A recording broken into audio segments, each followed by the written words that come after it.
COVID was the best thing to happen to our assisted living homes. Shocker, right?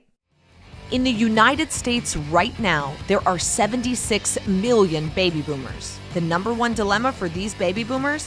Housing. That dilemma can be your opportunity. Welcome to the Assisted Living Network podcast, where you can discover how just one residential assisted living home could secure your financial future forever. Hey, it's Isabel from the Assisted Living Network, and COVID was the best thing to happen to our assisted living homes. Shocker, right?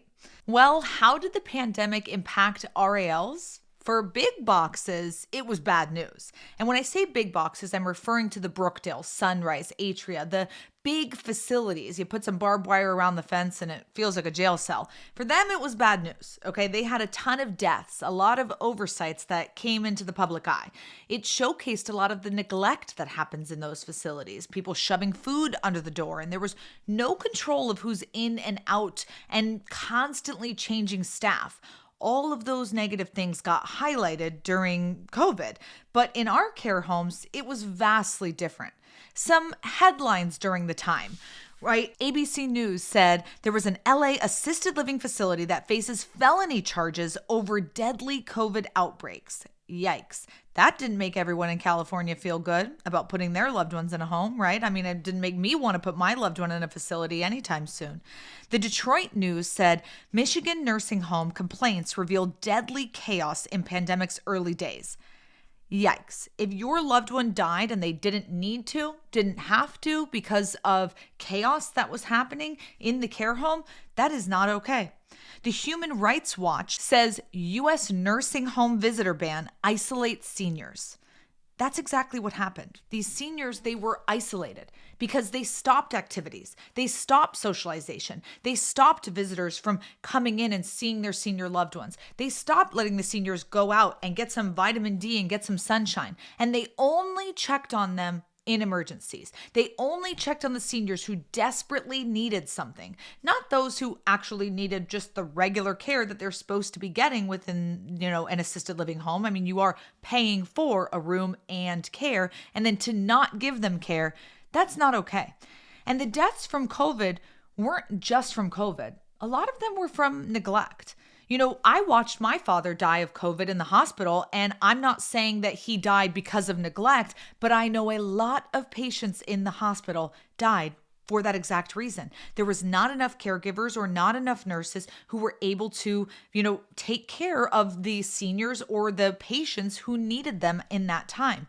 And the reality is these people did not have to die. If they had proper care, if they had proper ratios, it always comes back to ratios. I'm going to hit on that every single time because better ratios equals better care. I'll say it again and again and again. And if they had that, there probably would be quite a few more seniors alive today. But alas, COVID really didn't look good for the facilities. It looked a lot better for the residential assisted living homes because we had people banging on our doors, begging to bring their loved ones in. They were saying enough is enough at the big facilities. We don't want to put our loved ones here anymore. Can we please bring them into your smaller care homes?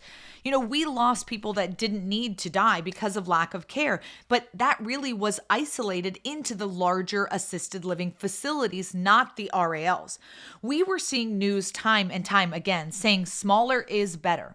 And it's the same staff with the same seniors, and that is really what makes a big impact. They couldn't control who was coming in and out every single day. We have easy control of who's in and out. With a 4-to-1 ratio within our care homes, we were able to see the same caregivers coming and going every single day, dealing with the same seniors. It wasn't someone who's working on floor 1 one day and floor 18 the next day. It's a smaller environment, so it's easier to track if someone is sick. And then we're able to highlight that and make sure that it can stay contained and deal with it from there. There was no shoving food under the door. We were eating our normal meals all together at the dinner table.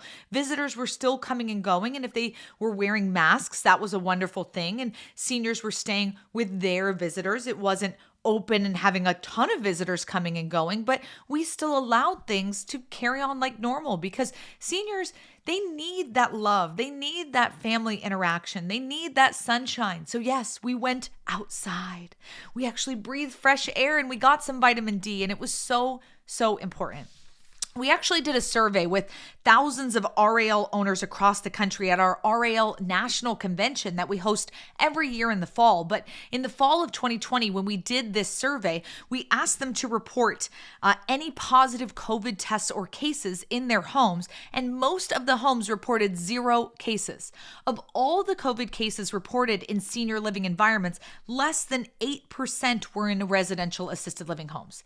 That is crazy. So all the negativity and all the news that you heard, it was all about the facilities, the big boxes. But residential assisted living, their popularity started to soar during COVID. So for us, it was a big deal. It was a big eye-opening experience for people to finally hear and see what we have been saying all along. Big boxes are trying to become just like us, and people are no longer accepting the status quo. Listen, baby boomers are different than the silent generation. They have different wants and different needs, and they own most of the real estate in our country today, and they are ready to see changes, and they want to be a part of the new wave that things are going. They want healthful solutions. They want homes that focus on wellness and clean eating and getting exercise and sunshine. You know, these are going to be really, really hot topics over the next coming years because, like I said, the silent generation currently lives in assisted living, and we're just starting to see some boomers come in to, the atmosphere, but it's not filled with boomers just yet. We still have 10, 20 years to go. But what boomers want? They want wellness homes. And what I mean by that is homes that have different amenities like saunas, healthy, clean eating, red light therapy, exercise for mental and physical stimulation. All of those different things help aid to living longer and living a more healthful life. And that's what they're looking for. So if you are thinking about opening a care home or a facility, just remember COVID. Okay, it pretty much ruined the reputation of the big facilities and shined a major light on some really bad things that are happening in those large facilities, but it made a really nice, happy place in our homes because we didn't really have to deal with it in the same sense, in the same manner. So you tell me, how did COVID look in residential assisted living? For us, it definitely looked pretty good. Thanks for listening to the Assisted Living Network.